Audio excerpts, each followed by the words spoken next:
So let's get started. And the first MCQ that we have is the government wants to build a new hospital. So yeah, wants to build a new hospital. What is most likely to prevent the government from doing this? आप लोग options को गौर से देखें. A, B, C and D. And let's see if you can figure this one out. बहुत आसान है. I'm giving you exactly 15 more seconds and then I'm starting the poll.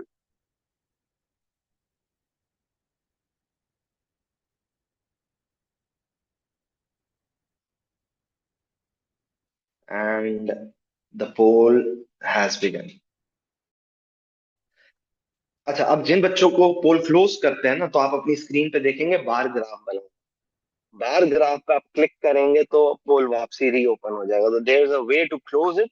आप close करें, ऑप्शंस देखें, and then you can reenter your answers. Now only 50% of the participants have answered.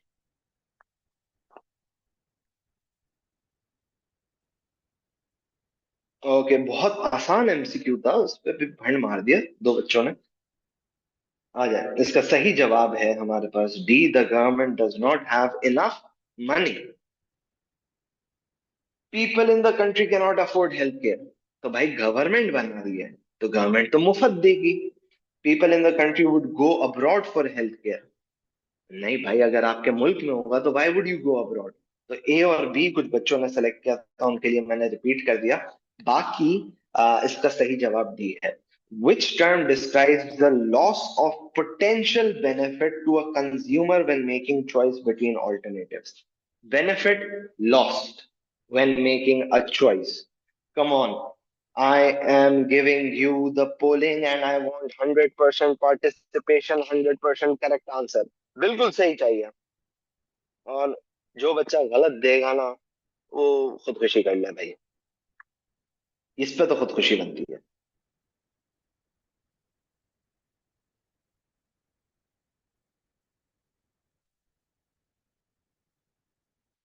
Everyone should participate. अगर आपका पोल close हो चुका है तो screen पे एक बार चार्ट बना हुआ होगा. अब तुम, ये है कौन गलत देने वाला बदबख्त? ए इज द राइट आंसर. सही है. एंड एक बच्चे ने डी सेलेक्ट किया, इकोनॉमिक प्रॉब्लम. इकोनॉमिक प्रॉब्लम सही है, होता है. वो यही बोल रहा है कि जब आप चॉइस करते हो because of scarcity, you choose something, you let go of something. So when you let go, the loss of that potential benefit is opportunity cost. Okay. A country is producing at point X on its PPC, which shows how it can allocate resources between capital and consumer goods. In a period of recession, then causes some of factories to close. Which point would indicate this new position? So when there is a recession, there will be unemployment. और unemployment कैसे दिखाते हैं हम? Moving inside the PPC. जबरदस्त. Let's move on. Okay. Which combination gives correct examples of macroeconomics and microeconomics? Macroeconomics is the study of the whole economy, the study of the economy as a whole. Or microeconomics is a study about specific markets. It's study about individual behavior, study about the price of the product. ये तीनों option सही है. Macro economy is the study about the economy as a whole, study about the international economy. तो अगर देखें तो C और D macro economics के लिए सही है, A, B और C माइक्रो इकोनॉमिक्स के लिए सही है. दोनों में कॉमन C है, therefore C is the right answer. Okay. The next MCQ is another easy one. Let's look at it. The diagram shows the demand and supply for a good. The initial equilibrium is at E1. There is a change in the market that leads to the new equilibrium at E2. E2 पे आ गया और ये आपके पास E2 बन गया, मतलब demand बढ़ गई है. What causes the change in the market equilibrium? तो ये market equilibrium क्यों change हुआ? डिमांड हमारे पास क्यों बढ़ी? सही है. Decrease in the price of substitutes. तो अगर पेप्सी की प्राइस कम हो जाएगी तो कोक की डिमांड बढ़ जाएगी, तो हमारी डिमांड बढ़ गई. तो A is the right answer.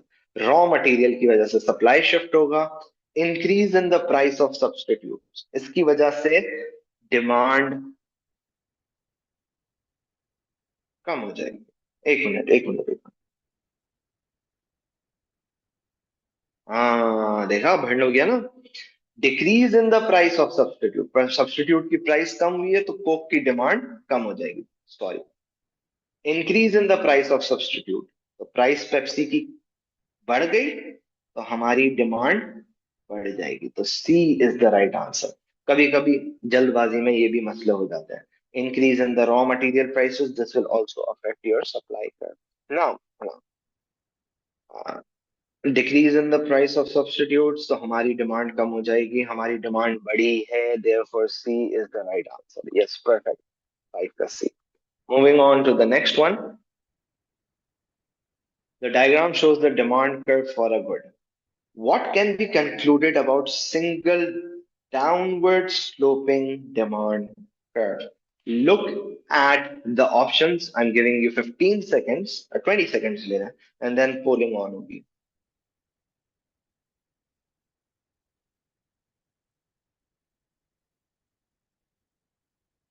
फिर polling on होगी and the polling starts now.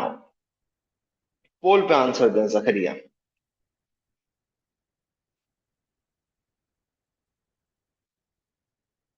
Okay, I find some confusion in these MCQs. A B C D सब सेलेक्ट हुए हुए हैं, 70% सही सेलेक्ट हुए हुए हैं। पार्टिसिपेशन रेट अभी तक 50% है, बाकी बच्चों ने आंसर्स लॉक इन नहीं किए हैं। एंड इन 5 सेकेंड सब लॉक इन कर दें जिन्होंने नहीं किए हैं।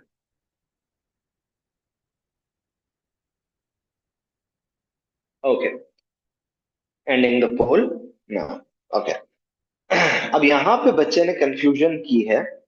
Consumers increase demand with income rises. This income बढ़ने की वजह से डिमांड शिफ्ट होती है, मूवमेंट नहीं होती। Consumers plan to buy less when the price rises. So quantity, price.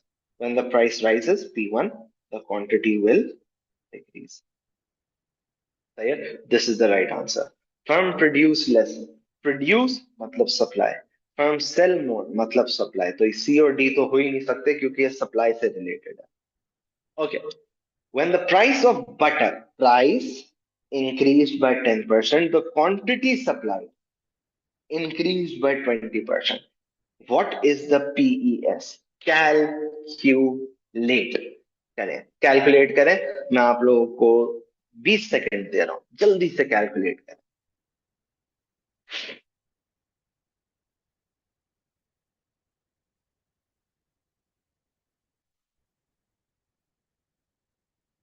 Okay, I am about to launch the poll.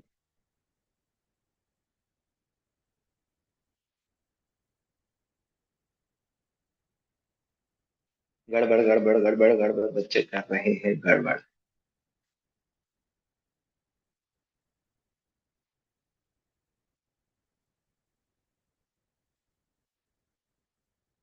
Okay जी, this will end the poll now.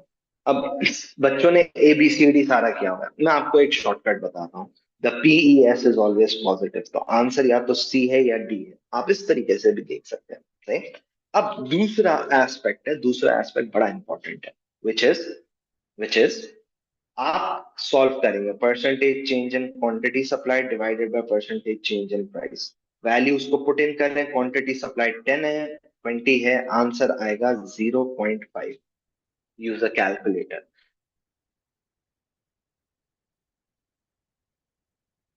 सही है, 0.5 ही आएगा ना। क्वांटिटी सप्लाइड, मेरे से भी भंड हो गया बाबा, मेरे से भी भंड हो गया भाई। क्वांटिटी सप्लाई 20 है, प्राइस 10 है, तो आंसर आया 2।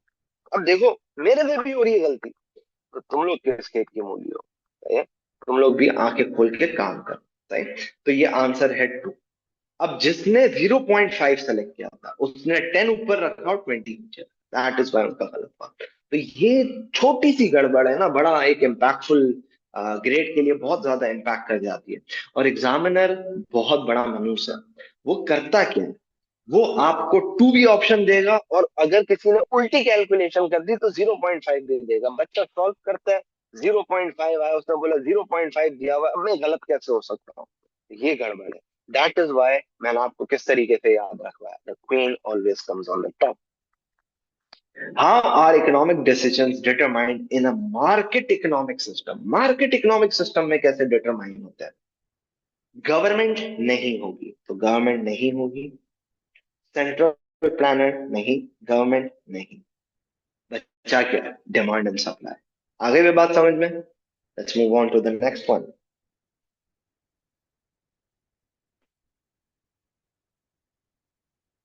A bridge is built over river which PD always negative होगा, पीडी मेरे भाई ऑलवेज नेगेटिव होगा। A bridge is build over river which enables journey time to be reduced. The table shows cost and benefits of building the bridge. तो ये private cost, private benefits वगैरह दिए हुए हैं। What calculation represent social benefit? Social benefit में आपके पास क्या आएगा? Private benefit plus external benefit. Private benefit कितनी है? 12। एक्सटर्नल बेनिफिट कितनी है? 8। दोनों को ऐड करेंगे आपके पास 20 है। अब आप ऑप्शंस देखें। माइनस नहीं, नहीं, नहीं। Yes, this is the right answer. आगे भी बात समझ में? तो मैं जरा चैट्स देख लूं आप लोगों ने क्या क्या दिया हुआ है। हाँ, सही है। आ जाए। What is not a role of a central bank? Central bank का रोल नहीं है, नहीं है। सही है। आप लोग ऑप्शंस देखें। मैं पोलिंग ऑन कर रहा हूं इन 1, 2, 3, 4, 5।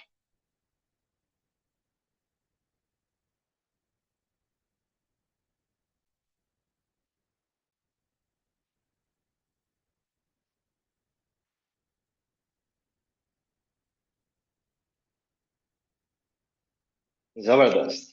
लेकिन एक चीज जो मुझे ज्यादा पिस ऑफ कर रही है वो ये कर रही है कि बच्चे गलत जवाब भी दे रहे हैं।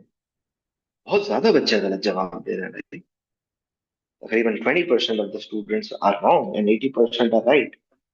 तो इसका है, central bank does not hold deposits from general public. Central bank is the lender of last resort, issues notes and point and manages the gold reserve. तो वो क्वेश्चन में था not.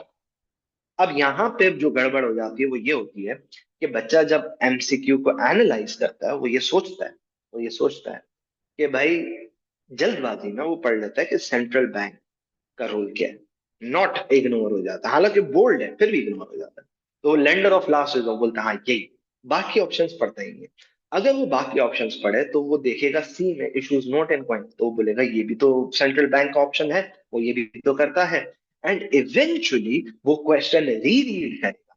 When you reread the question what is going to happen, आप improve कर जाओगे, आप समझ जाओगे गड़बड़ कहाँ है। Okay, the next MCQ. It's another easy but a technical one.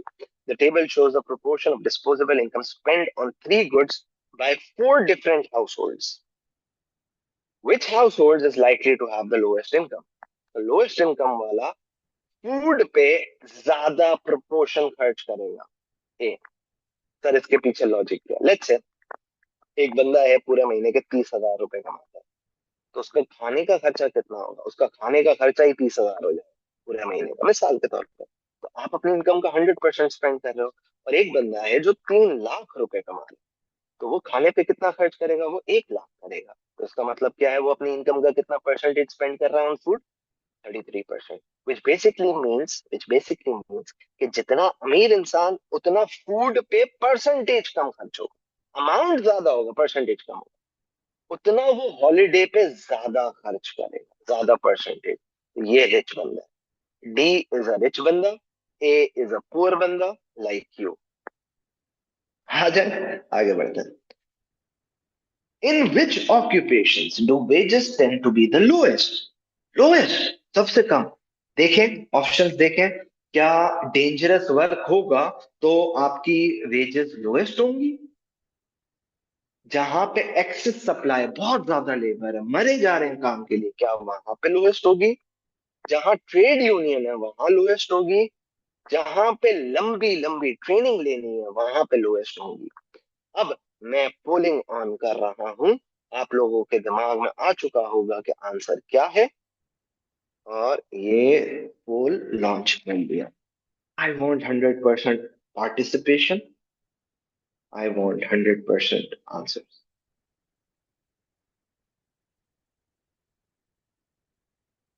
70% बच्चों ने जवाब दिया है अभी तक, 15 बच्चे अभी भी बाकी हैं। जबरदस्त, जबरदस्त, जबरदस्त। तो इसका आंसर है बी। जहां पे सप्लाई ऑफ लेबर ज्यादा है वहां वेजेस कम होगी। कुछ बच्चों ने डी सेलेक्ट किया है। If you need longer training, so you will demand higher wages, क्योंकि आपके जैसा काम फिर कोई और नहीं कर पाएगा। How might a trade union increase its bargaining power? By expanding the market for the product. अगर मेरा प्रोडक्ट एक ही जगह बिकता है तब ट्रेड यूनियन स्ट्रांग होगा, या जब 10 जगहों पे बिकता है तब स्ट्रांग होगा? Increasing the cost of union membership, तो यूनियन पे ज्वाइन करना महंगा हो रहा है, तो तब ट्रेड यूनियन स्ट्रांग होगा। Restricting the entry of worker in the industry, नया वर्कर इंडस्ट्री में ज्वाइन नहीं हो सकता, तब ट्रेड यूनियन स्ट्रांग होगा। या wage claim in other industries, वो बोल रहे हैं कि टेक्सटाइल इंडस्ट्री में वर्कर की सैलरी 20,000 है, तो टीचिंग इंडस्ट्री में भी 20,000 से ज्यादा होनी चाहिए, तो सपोर्टिंग क्लेम है कि दूसरी इंडस्ट्री में ज्यादा तो हमारी भी ज्यादा करो। आपके सामने मैं पोलिंग ऑन कर रहा हूं। This is a bit technical and I expect mixed answers, but majority सही जवाब देंगे। As expected, as expected. We have the right answer is currently leading at 45% right answers. 43 हो गया, 42 हो गया। चलो, that's good, that's good. हम्म हाँ, गड़बड़ हो गई, गड़बड़। तकरीबन 37% बच्चों ने सही जवाब दिया है, विच इज बेसिकली सी। बच्चों ने ए बी सी डी सब सेलेक्ट किया था। तो if the market has expanded, आप दूसरी जगहों पे भी सेल कर रहे हो, तो this will increase the trade union power ना, क्योंकि अब आपकी इनकम भी ज्यादा है तो ट्रेड यूनियन ज्यादा आप लूज करोगे, अगर आप ट्रेड यूनियन को खुश नहीं करोगे तो ट्रेड यूनियन की पावर ज्यादा होगी। मिसाल के तौर पे एक गरीब पे अगर आप फड्डा करते हो, तो गरीब क्या लूज कर सकता है? कुछ भी नहीं। अमीर ज्यादा लूज करता है, दैट इज वाई अमीर ज्यादा सेंसिबल और ज्यादा अच्छे डिसीजन लेता है। तो when your market is expanding, you will try to keep the people in trade union happy, making the trade union stronger. हाँ, sorry. By expanding the market for the product. So this basically means we are producing or we are selling in different areas. So we need more workers. If we have more workers and they're not part of the trade union, this will not increase, rather this will decrease the trade union bargaining power. B, अगर cost of union membership बढ़ जाती है, तो less members in the union, making it a weak one. अगर supporting wage claims हैं in other industries, this will increase the power, लेकिन ज्यादा power increase होगी सी से, क्योंकि मैंने आपको मिसाल दी ना, टेक्सटाइल में अगर 20,000 है तो एजुकेशन इंडस्ट्री में भी 20,000 मांगे, लेकिन नेचर ऑफ जॉब डिफरेंट है ना, तो इस वजह से इतना स्ट्रांग सपोर्ट नहीं होगा। लेकिन अगर मैं वर्कर की सप्लाई रिस्ट्रिक्ट कर दूं, मतलब 100 वर्कर्स हैं और एडिशनल वर्कर नहीं आ सकता, और ये 100 के 100 मेंबर्स हैं, अब क्या होगा? आपको ट्रेड यूनियन की बात माननी ही पड़ेगी। Now this was a good MCQ, a technical one, सही है। और कभी कभी एमसीक्यूज में ये होता है कि आपके पास सारे ऑप्शंस होते हैं, कुछ ऑप्शंस होते हैं they are relatively okay, they are good, but they are not the best ones. And C is the best answer, क्योंकि इसमें definitely bargaining power increase होगी। Okay. To be able to produce car tire, rubber is required. The car manufacturer merges with the supplier of rubber. What type of merger is this? पहले तो बताएं, rubber इसका supplier है तो ये horizontal तो हो नहीं सकता, इंटरनल भी नहीं है, कॉन्ग्लोमेरेट डिफरेंट इंडस्ट्रीज भी नहीं है, इट्स अ वर्टिकल इंटीग्रेशन। आ जाए next MCQ. When it produces 100 units, the variable cost is 300 and the total fixed cost is 2700. What is the average total cost? Average total cost निकालने का formula क्या है? Total cost upon units. Total cost दी भी नहीं है, लेकिन अगर मैं variable cost plus fix cost करूंगा तो मेरे पास टोटल कॉस्ट आ जाएगी, विच इज 300 प्लस 2700, which gives me 3000. Now 3000 divided by 100 units, zero zero cancel हो गए, the answer is 30। D is the right answer. What is likely to be found when there are many small firms in an industry? अगर बहुत छोटी छोटी firms बहुत ज्यादा है तो क्या होगा? वहां पे बैरियर टू एंट्री फ्यू होगी, तभी तो इतनी ज्यादा फर्म्स हो गई। A is the right answer. लेकिन hold your horses, we can not do this, we can not say A is the right answer and move forward. हालांकि मुझे पता है चीजों का, मैं ये पेपर आपको सॉल्व कराने से पहले एक बार गो थ्रू करता हूँ, तो मुझे तो पता है, लेकिन it's not a good practice. Let's look at the other options. High expenditure on research development. अगर expenditure ज्यादा है तो आप बताओ, ज्यादा फर्म्स होंगी या कम होंगी? कम होंगी ना। There is little competition. If there is little competition, there will be less firms. और यहाँ पे बोल रहा है many firms, तो ये भी नहीं हो सकता। Very large capital cost is required. मशीनें चाहिए, बहुत ज्यादा पैसा चाहिए, तो फिर स्मॉल फर्म्स ज्यादा नहीं होंगी, कम होंगी। तो A is the right answer. A government imposes tariff on imported goods. What is not a likely reason for that? Look at the options. Look at the options, and then we are going to start a poll.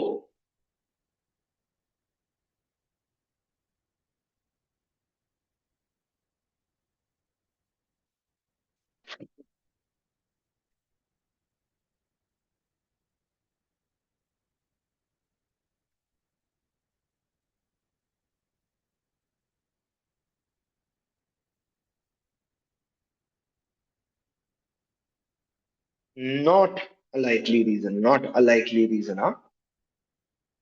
Zabardast. 94% people have answered it correctly. लेकिन participation rate is very low, which is 50%. आधे बच्चों ने तो जवाब ही नहीं दिया। क्योंकि अगर आपको गलत भी लगता है ना, तो आप वो जवाब दें, ताकि मुझे पता चले बच्चों ने ये सेलेक्ट किया, तो मैं सिर्फ उन ऑप्शंस पे बात करूँ। चलो, डोमेस्टिक आउटपुट। अगर टेरिफ लगाओगे तो डोमेस्टिक आउटपुट बूस्ट होगी ना, इंपोर्ट नहीं हो रहा। तो it's a likely reason, we need not a likely reason. It influence the balance of payment, yes, balance of payment improve होगा, सही है। It's a likely reason. Protect domestic, हाँ, इट्स अ लाइकली रीजन, ये तीनों likely reason है। अगर आप tariff लगाओगे on imported goods, it will not affect the exports भाई। D is not a likely reason. अब आ जाए, government collects following revenue in a year: tax on good, income, services, custom duties. Amount of indirect tax. तो सबसे पहले tax on good is an indirect tax, yes, okay, ये हो गया। Tax on income is an indirect tax, no. Tax on service is an indirect tax, yes. Service से मुराद, आप restaurant जाते हो तो यू बाइंग सर्विसेज, तो वो जो टैक्स लगता है, जीएसटी लगता है, that's a indirect tax, right. And custom duties यानी import tariff is an indirect tax. तो इन सबको ऐड करेंगे, 30 प्लस 20 50, 50 प्लस 50 100। C is the right answer. Which policy measure would be classified as a fiscal policy? Fiscal policy में दो चीजें आती हैं क्या? गवर्नमेंट स्पेंडिंग और टैक्स रेट। मॉनेटरी पॉलिसी में तीन चीजें आती है: money supply, interest rate and exchange rate. I am starting the poll. 100% participation, 100% answers मुझे चाहिए, और सबके सही चाहिए, मैंने आंसर बता दिया है। I have explicitly announced the answer.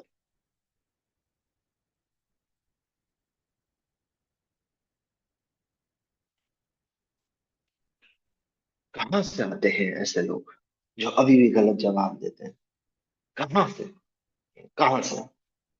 बहुत इंपॉर्टेंट क्वेश्चन है। Okay, 96% people said right, tax and government spending. What is most likely a result of a fall in interest rate? तो इंटरेस्ट रेट जब भी fall होगा, consumer expenditure बढ़ जाएगा और savings कम हो जाएगी। What is rightly a result? तो अब आप देख लें, फॉल इन इन्फ्लेशन, जब इंटरेस्ट रेट फॉल होगा कंज्यूमर एक्सपेंडिचर बढ़ेगा, एग्रीगेट डिमांड बढ़ेगी, इन्फ्लेशन बढ़ेगी, तो आंसर नहीं है। Fall in investment, interest rate कम होगी, बोरिंग चीप होगी, तो इन्वेस्टमेंट्स बढ़ जाएगी, तो ये भी नहीं हो सकता। A rise in consumer spending. So this is the right answer. Moving on to the 21st MCQ. What does a successful supply side policy increase in an economy? याद है, मैंने आपको बताया था जब भी एग्रीगेट सप्लाई बढ़ती है यानी एग्रीगेट सप्लाई बढ़ रही है, पीपीसी आउटवर्ड शिफ्ट होता है, क्योंकि सप्लाई साइड पॉलिसी में या तो क्वालिटी या क्वांटिटी ऑफ रिसोर्सेज इंक्रीज हो रहे होते हैं, तो it increases your production possibility. आप लोगों के कमेंट्स आए हुए हैं, जरा मैं देख लूं। ओके ओके, कौन सा वाला समझ में नहीं आया जकरिया, आप मुझे भेज दें, मैं फिर क्लास के एंड में आपको बता दूंगा। In one particular year, South Sudan's population grew by growth was 1.3% and the GDP growth was 2%. What is the most likely consequence? ये एक टेक्निकल एमसीक्यू है। लेट्स से मेरी पॉपुलेशन 100 है और मेरी जीडीपी भी 100 है, तो आंसर आया 1। तो ये लोगों की इनकम है, जीडीपी पर हेड है। अब वो बोल रहा है पॉपुलेशन ग्रो हो गई है, नहीं नहीं उल्टा हो गया, यहाँ पे आ गया जीडीपी, यहाँ पे आ गया पॉपुलेशन। है, तो पॉपुलेशन ग्रो हो गई है 1.3% से, तो अब हो गई 101.3। सही। और जीडीपी ग्रो हो गई 2% से, तो 102। अगर मैं इन दोनों को डिवाइड करूंगा तो कैलकुलेटर खुल जाओ, ये आ गया आपके पास 102 divide by 101.3। This gives me 100.01, round of करके। तो मेरा जीडीपी पर हेड बढ़ गया। सही है। अब यहाँ पे बच्चों का सवाल आता है कि सर आपने ये क्या किया, हमें नहीं आया समझ में, आपसे बताएं। जब भी ऐसे क्वेश्चन आए, आप खुद फॉर्मूले में चीजें डाल के देखें, इससे बहुत सारी चीजें आसान हो जाएगी। यूज इजी फिगर्स, जैसे मैंने यहाँ पे 100 यूज किया, इजी फिगर्स, ताकि कैलकुलेशन में भी आसान हो। तो ओवरऑल इम्पैक्ट ये आया कि जीडीपी पर हेड बढ़ गया। तो जीडीपी पर head will increase not decrease. Inflation का इससे कोई ताल्लुक नहीं है, अनएम्प्लॉयमेंट का इससे कोई ताल्लुक नहीं है। बचा C, standard of living will increase, क्योंकि लोगों के पास पहले एक था, अब आपके पास है 101.01। तो इनकम आपकी बढ़ गई, तो स्टैंडर्ड ऑफ लिविंग ऑब्वियसली आपका बढ़ गया। और ये तभी पॉसिबल होगा जब आप या तो लॉजिकली सोचोगे या कैलकुलेट करो। अब लॉजिकली सोचते हैं, लॉजिकली कैसे सोचेंगे? ग्रोथ हो गई 2% की, तो लोगों की इनकम्स बढ़ गई 2% से, और पॉपुलेशन बढ़ गई 1.3% से। सही है। तो हर बंदे को थोड़ा ज्यादा ही मिला ना।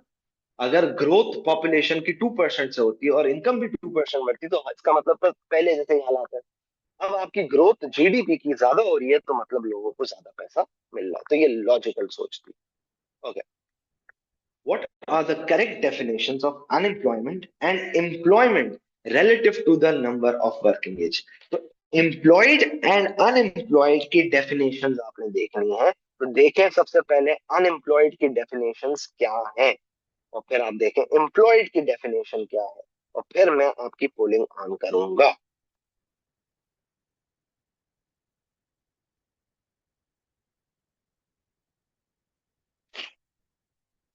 And the polling will start in 3, 2, 1.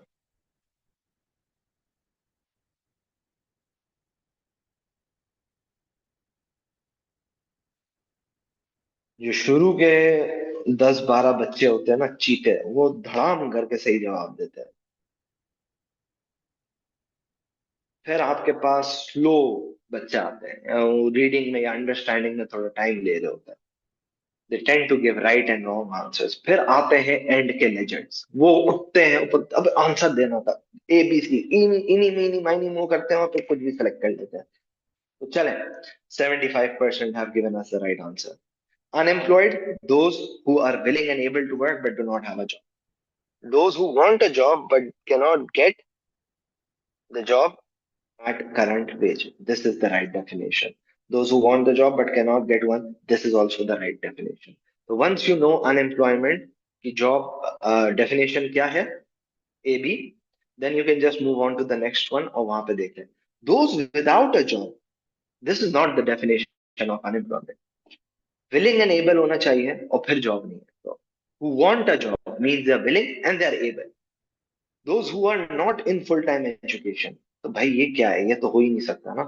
Those who have a job at current wage rate, तो जो employed है, जो वेज चल रही है उस पर, therefore B is the right definition. अच्छा, अब एमसीक्यूज में इट्स नॉट मैंडेटरी कि वही डेफिनेशंस पूछेगा जो मैंने लिखवाई है, थोड़ी बहुत चीजें चेंज करता है. आ जाओ. The changes in the average price level. Which year, when did the country experience deflation? Deflation कब हुआ? सोचो. Deflation का मतलब prices का कम हो जाए. And I am starting the poll now.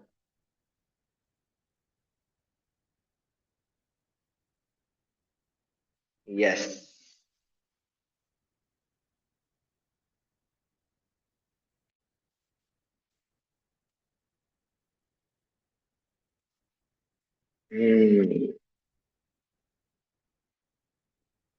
Confusion he confusion है, सॉल्यूशन कुछ पता नहीं.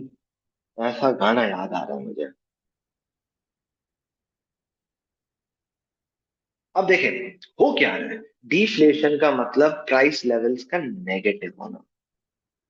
नेगेटिव होना. तो यहां से आप नेगेटिव पे आए और ईयर 5 तक आप नेगेटिव पे थे, तो ये था डिफ्लेशन. कुछ बच्चों ने ए सेलेक्ट किया है. ईयर 2 से ईयर 5, तो ईयर 2 और ईयर 3 में पॉजिटिव इन्फ्लेशन है, मतलब this is disinflation. This is deflation.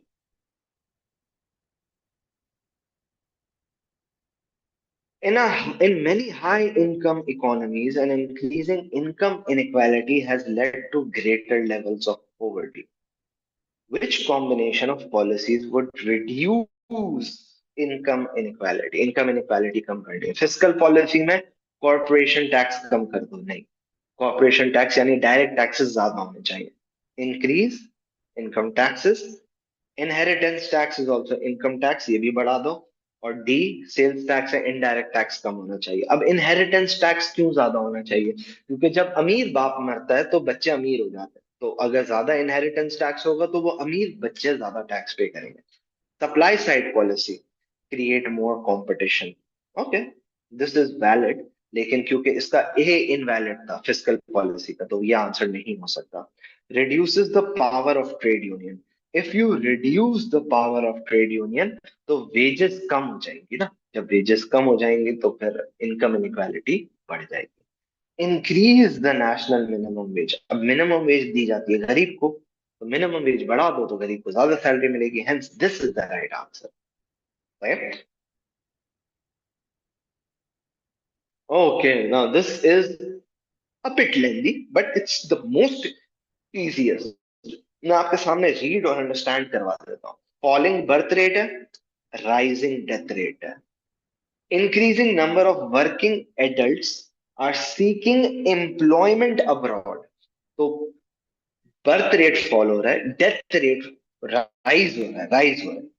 और एडल्ट्स जो हैं वो बाहर जा रहे हैं। तो इसका इम्पैक्ट क्या होगा एज ग्रुप्स पे इन our country? Under 16 years, would they be falling or rising? 16 to 60 years, would they be falling or rising? Over 60 years, would they be falling or rising? Options आपके सामने हैं, सोचें। बहुत आसान एमसीक्यू है।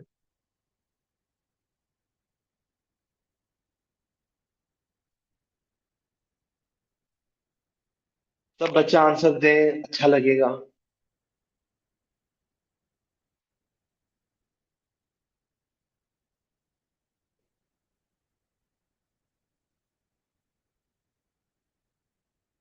ओके। सब बच्चे तो जवाब भी नहीं देते, इतना एटीट्यूड दिखाते हैं मुझे जिसकी कोई हद नहीं। Okay, the answer is a. If the birth rate is falling, 16 years के नीचे के लोग कम हो जाएंगे ना। If death rate is rising, over 60 years के लोग मर जाएंगे, तो वो कम हो जाएंगे। और if 16 to 60 years are going abroad, they will also fall. तो ओवरऑल पॉपुलेशन फॉल होगी, बर्थ रेट कम है, डेथ रेट ज्यादा है, और people are moving abroad. What is an advantage of international specialization? International specialization के एडवांटेजेस क्या है? Choice is limited. अगर स्पेशलाइजेशन होगी यानी free trade, choice is limited नहीं। Countries become over dependent, so over dependent is a disadvantage. Resources are used more efficiently, yes। मैं वो बनाऊंगा जिसमें मैं एफिशिएंट हूँ, दूसरा मुल्क वो बनाएगा जिसमें वो एफिशिएंट है, तो रिसोर्सेज बेहतर तरीके से एलोकेट होंगे। ट्रांसपोर्टेशन कॉस्ट हैज डिक्रीज, नहीं, ट्रांसपोर्टेशन बढ़ जाएगी क्योंकि ट्रेडिंग होगी। द इकोनॉमी रेजेस टैरिफ, तो टैक्स ऑन इंपोर्ट बढ़ा दिया गया है। What is the most likely result? Options देखें, इसका रिजल्ट क्या होगा? Will the inflation fall? I think the inflation would rise because of cost push inflation. Will there be an increase in consumer choices? So if you are imposing tariff, तो बाहर का माल कम आएगा। Will there be increase in domestic production? Yes, क्योंकि बाहर से माल नहीं आ रहा, अब लोकल बनाना पड़ेगा। सही है। Current account will move to a deficit? नहीं, it will move to a surplus क्योंकि imports कम हो रहे हैं। सही है। Okay. Which combination of changes in export revenue and import expenditure is likely to cause country's exchange rate to depreciate? Depreciate कब होगी currency? जब एक्सपोर्ट ज्यादा है या एक्सपोर्ट्स कम है? जब इंपोर्ट ज्यादा है या इंपोर्ट्स कम है? आपके सामने ऑप्शंस हैं, और ये पोल मैंने स्टार्ट कर दिया। लॉजिकली सोचे, लॉजिकली सोचें, close the poll, look out for the answer. जल्दी हमें नहीं चाहिए, हमें सही चाहिए।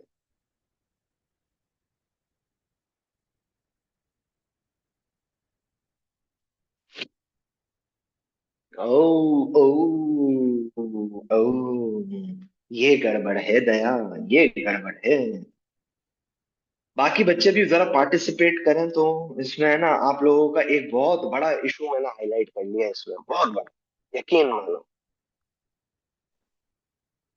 सब जरा पार्टिसिपेट कर लें।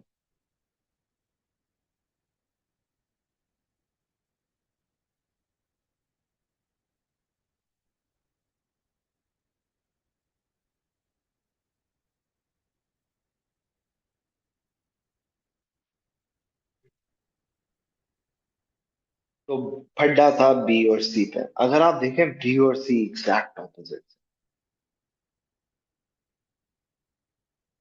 पता है गड़बड़ क्या हुई है? दो मतलब है क्वेश्चन के, यानी दो मतलब बच्चों ने समझे, एक ने सही और एक ने गलत। जिन्होंने गलत समझा है ना, वो ये समझा है कि डेप्रिसिएशन से क्या होगा। तो उन्होंने बोला डेप्रिसिएशन कलमा नंबर 4, एक्सपोर्ट्स की क्वांटिटी हो जाएगी कम बिकॉज दे आर चीप, और इंपोर्ट्स की क्वांटिटी हो जाएगी ज्यादा बिकॉज दे आर, उल्टा लिख दिया, एक्सपोर्ट्स की क्वांटिटी ज्यादा हो जाएगी बिकॉज दे आर चीप, और इंपोर्ट्स की क्वांटिटी कम हो जाएगी बिकॉज दे आर एक्सपेंसिव, जिसकी वजह से एक्सपोर्ट रेवेन्यू इंक्रीज हो जाएगा और इंपोर्ट क्वांटिटी डिक्रीज हो जाएगी। तो ये सी बच्चों ने सेलेक्ट किया था। जबकि क्वेश्चन ये नहीं पूछ रहा कि डेप्रीसिएशन से क्या होगा, वो बोल रहा है कि एक्सपोर्ट और इंपोर्ट को क्या हुआ होगा जिसकी वजह से डेप्रीसिएशन होगी, जिसकी वजह से डेप्रीसिएशन होगी, ना कि डेप्रीसिएशन की वजह से क्या होगा। फर्क है। तो एक्सपोर्ट जब कम होंगे तब करेंसी डेप्रिशिएट होती है, क्योंकि पैसा कम आवक है, डिक्रीज। और इंपोर्ट ज्यादा होगा, पैसा बाहर जाएगा, करेंसी डेप्रिशिएट होगी। तो सही जवाब तब भी, right. It's just the understanding of the question. हाँ, 60% ने सही जवाब दिया, 40% ने गलत जवाब दिया। And then we have the last boss. The government wishes to reduce the deficit on current account of its balance of payment. Which policy should it adopt? Current account deficit को अपन कम करना चाह रहे हैं। आई वुड अभी जब हम ये MCQ finish कर लें, do not leave the class, I would have some things to talk to you about. Okay, deficit को कम करना है। Let's start the polling.